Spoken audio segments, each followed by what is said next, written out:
At JBN, we keep you informed. I am Michelle Jones, and in the news, taxi driver gunned down in Portmore. A taxi operator was shot dead in the Silverstone community in Greater Portmore on Thursday evening. The murder happened about 7 p.m. on Thursday. The investigators are processing the scene, so we have no more details at this time, a representative of the police's corporate communications unit said last night. Edgerton Newman, president of the Transport Operators Development Sustainable Services, said this is the third murder involving a taxi operator in Portmore since the start of the year.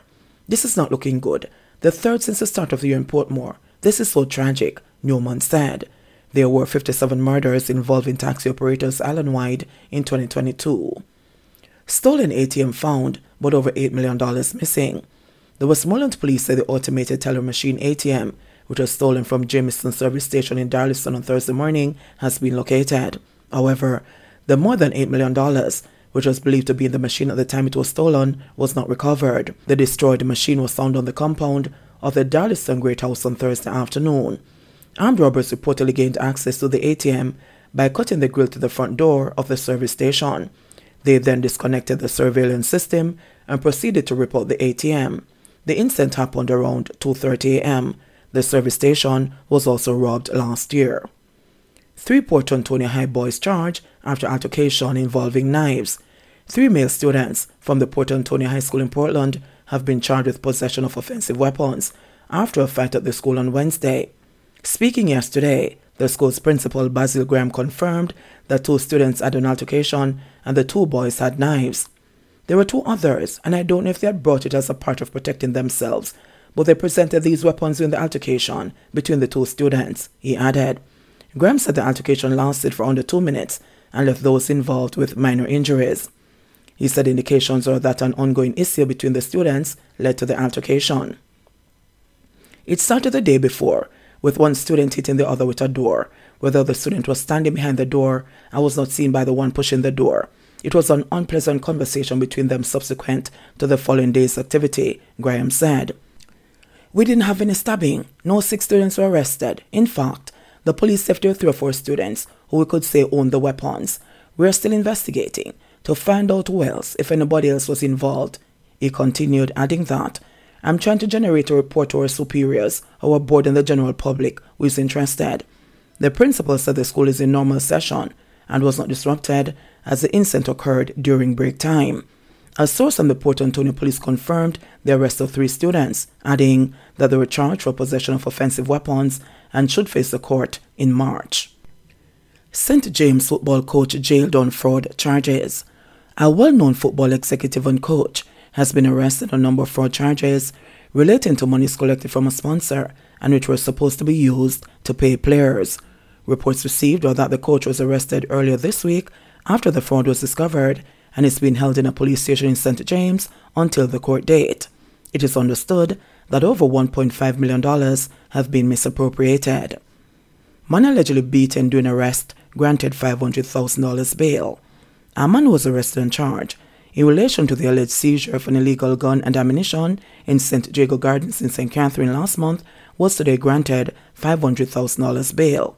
The bail application for 34-year-old plumber O'Shane Riley was made in the St. Catherine Parish Court by attorney-at-law Hugh Thompson before senior parish court judge Desiree Allain.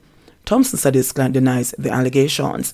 He told the court that Riley was beaten by soldiers, resulting in him being hospitalized for 10 days. He also stated that he was so badly injured that a CT scan had to be done before he could interview him. The lawyer also told the court that his client only had a Guinness bottle in his possession when he was accosted, and he told the court that Riley has no conviction. The bail application was upheld by Allain. As part of his bail, Riley was ordered to report to the Spanish Town police station on Tuesdays and to surrender his travel documents. The matter will be heard in the gun court on February 24. Allegations are that on January 15, police and soldiers were called to a scene in the community of St. Jago Gardens in Spanish Town. It has been further alleged that when the team arrived close to the scene, Riley was reportedly observed bending over with an object. He was reportedly told not to move.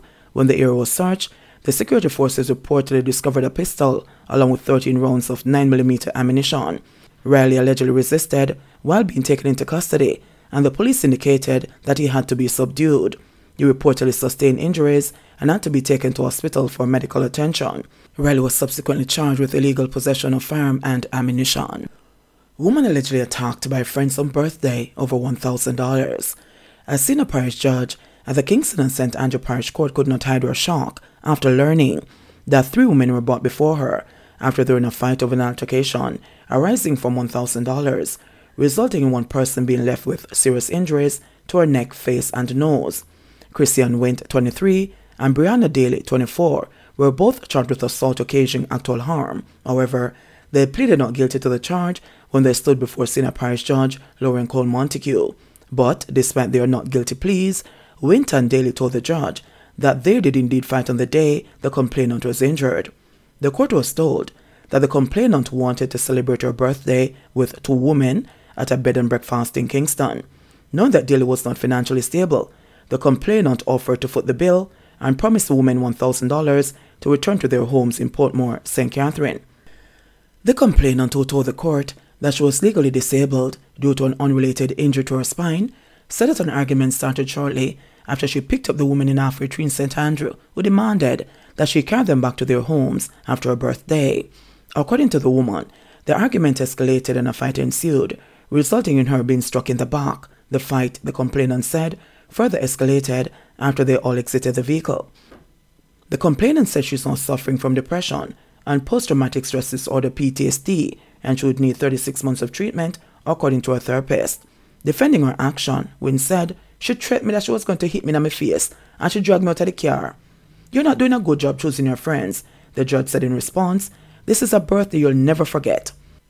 A medical report showing that the complainant sought treatment on September 8, 2022, revealed that the woman suffered swelling to her posterior neck, swelling to the nasal bone, and swelling to the frontal bone, which was inflicted by a blunt force trauma, with the doctor believing that the injuries are serious. After hearing this, Wint and Daly agreed to pay restitution in the sum of $180,000, $90,000 each. Their first payment is to be made on March 1 in the sum of $30,000. This is careless behavior come a court for $1,000 argument. People have them liberty and are just been abusive. This is unbecoming. The face of criminality has changed. As some of the prettiest face them come a court, the judge said. Cole Montague also added conditions to their bails, ordering that Wint and Daly surrender their travel documents and report to the nearest police station on Tuesday and Thursday. They were also ordered to have no communication with the complainant. The children will be walking. Oracabessa Taxi Association President Stanford Stewart has warned that the new Road Traffic Act, which came into effect on Wednesday, will result in children being denied access to public transportation. Under the Act, children under 12 years old and small adults must be in a car seat in private and public passenger vehicles, with the exception of state-owned buses. The law also requires taxi operators to transport children to provide a car seat. Under the legislation, a booster cushion shall be installed with a seat belt for the cushion restraint of a small person or a child, so that when the small person or child is seated on the booster cushion, the seat belt passes over the shoulder and not over the neck. Baby, them a while ago no taxi no want pick me up because I have the baby, and him a say one man just get 2 tickets a while ago, so him no want bring me. Him no want and carry. And the rain a Jew, and me stand up out there with my baby. Cha-cha style. This make no sense. So for the walk with car seat everywhere me a going, and me answer me down on a vehicle. That no make no sense. Two of them and 2 of them to John. This hard. You have to understand, you know, we're willing to carry, you know, but at the ticket we are run yeah, from. the man freak, the man say him do a $5,000 for go pay if police stop him. Motorists without a seatbelt can be fined up to $15,000. According to Stewart, the new law is not fair to them as taxi operators, as they are the ones who have the responsibility of taking children as young as 3 years old to and from school. Some children start school as young as 3, and we the taxi operators are entrusted with them.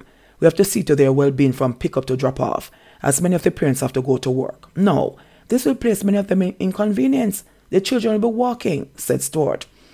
No, having this, the taxi operators will lose, as they'll be carrying less children or none at all, added Stewart, as he argued that many of his members share his sentiments. Stewart said he had written to the relevant authorities, including Assistant Commissioner of Police in charge of Public Safety and Traffic Enforcement, Gary McKenzie, Head of the St. Mary Police Division, Superintendent Bobette Morgan, and the Transport Authority seeking a meeting to discuss the new regulation, but this is yet to be held. With more than 500 members, Stewart pointed out that his association is vital to the public transportation system in St. Mary. He charged that the government has taken the wrong approach in introducing the new Traffic Act. Stewart said all the relevant personnel, including Minister of Transport Audley Shaw, should meet so they could come to an amicable agreement.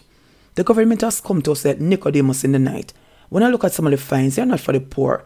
Some of us will be going to jailhouse, harm's house, poorhouse or mudhouse with these fines, said Stewart.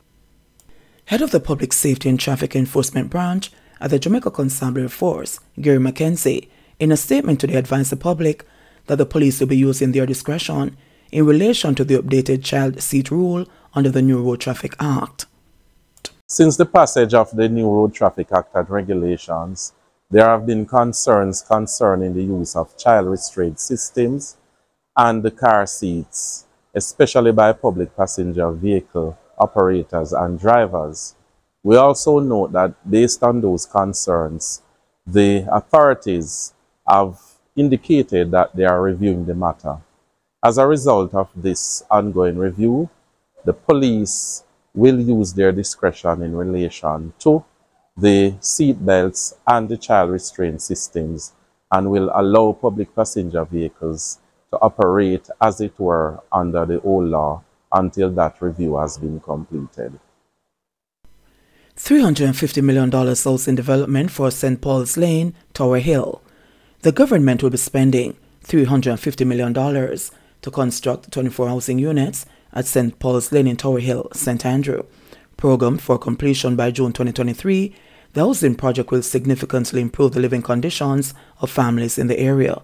It is a collaborative effort involving the Housing Agency of Jamaica, HAJ, National Housing Trust, NHT, Jamaica Social Investment Fund, JSIF, the National Water Commission, NWC, and Astrom Building Systems Limited.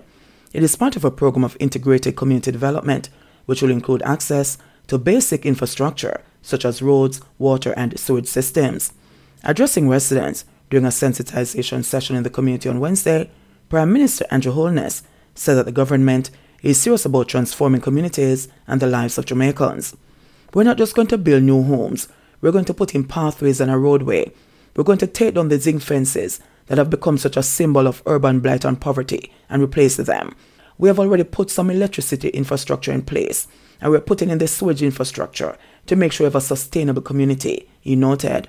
Holness said that following the completion of the units, work will commence on the construction of a golden age home and an infant school. He indicated that London funding have already been identified for the home. As it relates to the infant school, he said that the facility, which will include a nursery, will be designed to take all the children in Tower Hill, and so they'll get free early childhood education of the highest standard. Holness told the residents that during the construction of the houses, temporary solutions will be provided, which they'll be required to vacate when the new units are completed. The Prime Minister said the St. Paul's Lane development will be used as a model for transforming other communities. I have other communities that I have my eyes on, in which we'll do this kind of redevelopment. The next one is going to be Lime Tree Lane, that is 110 Bay Farm Road, which is a set of houses that runs along the gully bank that intersects Bay Farm Road, he noted. Holness urged the residents to take care of the new homes that will be provided and to use them to improve their lives. The 24 housing solutions will comprise 16 2-bedroom, 1-bathroom units, a 3-bedroom, 2-bathroom units, water, sewage and drainage systems, among other things. JBN, we keep you informed. Please remember to subscribe, like, share, leave us a comment and click the notification bell to receive our daily news items.